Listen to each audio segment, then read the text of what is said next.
Hey, now that I've been home from tour for a few days, I've kind of organized everything that Katie had purchased while I was gone over in Europe and the stuff I bought over there.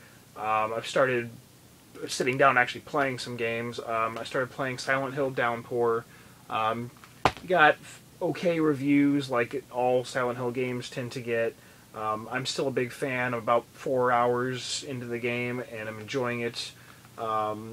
My favorite part so far is when you're in the main town and you're wandering around out on the streets. Every once in a while, just random like thunderstorms will start happening, and they're different in intensity, and you can see lightning strikes and the lightning flashes. And when the storm is really strong, creatures will come out more, frequently and attack more often. So it just kind of builds tension when it starts raining. You're like, oh shit, it's good to go try to find some shelter inside a building or something.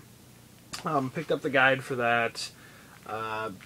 Very few game series I'll buy the guides for now, unless I can get them for free from somewhere, or if really cheap.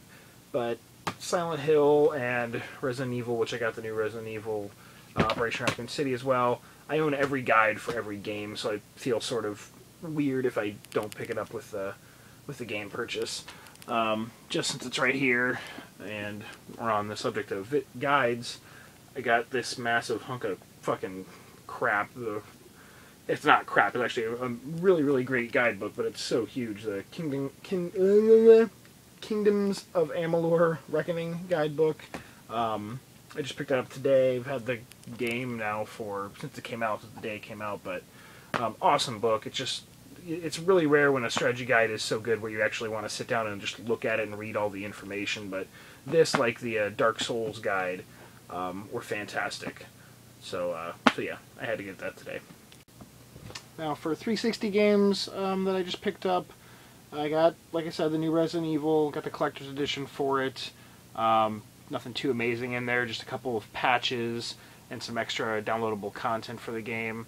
But it's not that often that there's collector's editions for Resident Evil games. I know 5 had one, so I think we only had like two sent to our store, so I ended up getting that one. Haven't even played it yet, so I don't even want to make any type of judgment. I've heard a lot of more negative comments than positive about it, but it's Resident Evil, so it's just one of my favorite game series, so I doubt I'm going to absolutely hate it or anything. I got, sticking on Capcom games, I got the Capcom Digital Collection. Not a fan of fighting games in the sense of that I buy them. I don't mind playing them, but so the two Street Fighters that are on there, well, the one Street Fighter, the Street Fighter Turbo HD Remix, like Puzzle Fighter, and Final Fight, I probably won't really play too much, but I mainly got it for the cool sort of beat-em-up, shooter, run-and-gun, little arcade-style games like The Wolf of the Battlefield, Bionic Commando, Rearmed 2, and the Rocket Men, and Flock looks like a kind of a cool game, so pick that up. I really don't buy collections barely ever. I own that one and the Limbo HD Trials and Explosion Man one. That's like the only collections I've ever really bought. I'm pretty particular. If it has too many games I really don't care for in it, then I normally don't pick it up. There's Silent Hill Downpour, already mentioned that. Definitely not a new game, but Dynasty Warriors Strike Force. I'm not a big fan of the Dynasty Warriors series, just in the sense that, it's sort of the same thing repeated a million times over. But this one looks like, it'll kind of maybe at least have things that I'm more interested in the sense of bigger, crazier creatures. You can do fighting battles in the air. It's not just guys on a battlefield with swords hacking through other guys. It has some more not real elements to it, which is what I look for when I'm purchasing video games and the type of stuff I'm into. And I also got Warhammer Space Marines. It's down to like $25 now with my like discount and everything. I think I paid like $19, $18 for it, so went ahead and finally got that as well. And the only other 360 game I think I got is Ninja Gaiden 3 Collector's Edition, which, hold on a second, I'm not going to open up the box or anything, but very nice large box for it. Has a statue, has art book, the game obviously, a few other things in there.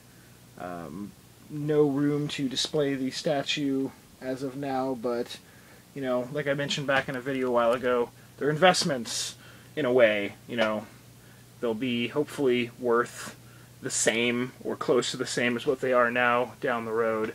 But yeah, I would love to display all the friggin' statues and stuff from the collector's editions, but my cases, I don't know if you can really tell, it's pretty dark back there, but the cases are already full of other things, so not right now. As for PS3, I've really only got a couple games. Yakuza Dead Souls, from what I hear and the few seconds that I've played it, it's very, very much a Yakuza game. I mean, there's a ton of things to do, a lot of stuff to explore, but the zombie elements thrown in are sort of taken from other series. So it's sort of like a piece together of multiple games like Dead Rising or Left 4 Dead thrown together in the Yakuza world. It's still supposed to be a really great game just because the Yakuza games are so strong. So I do look forward to giving that more attention.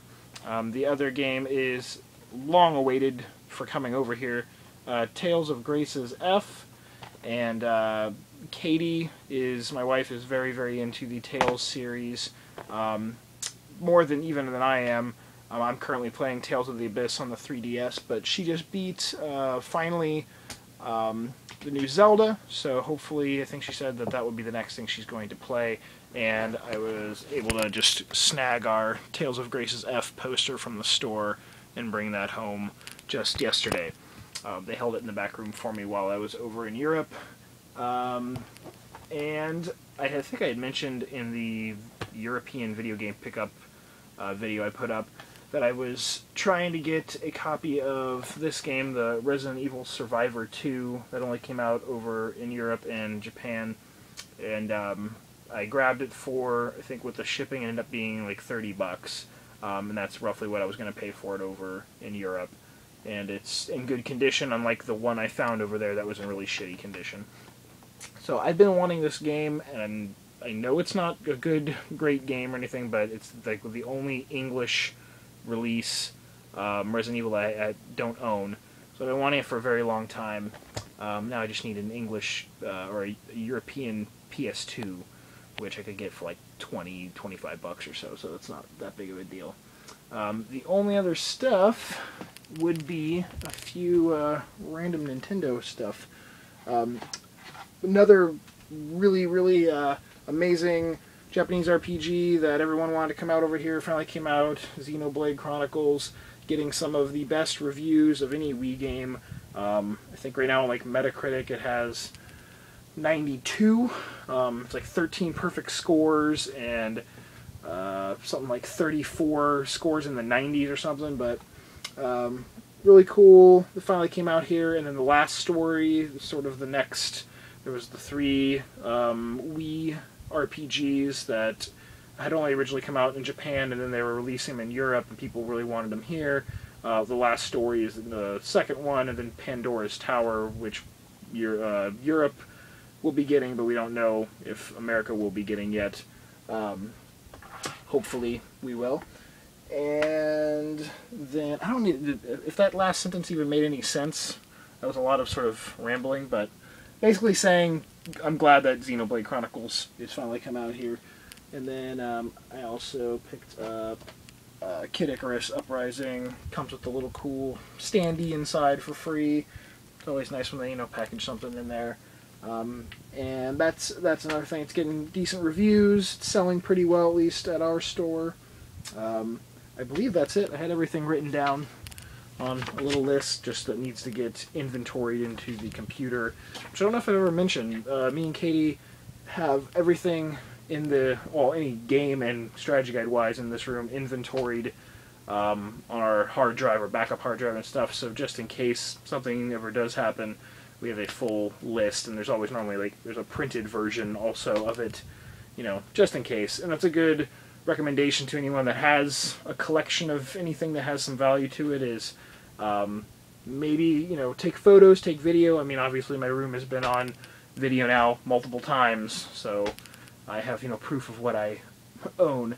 But yeah, keep records of it, and if you can, or if you own your own house or whatever, insure, you know, your property, because that'll help in case of any accidents like fire or, you know, that kind of stuff. You know, cross fingers that never happens. Knock on fake wood too.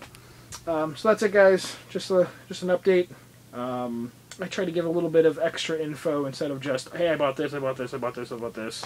Try to add in a little bit of info in there for you to keep it a little bit interesting. So peace out. Till next time.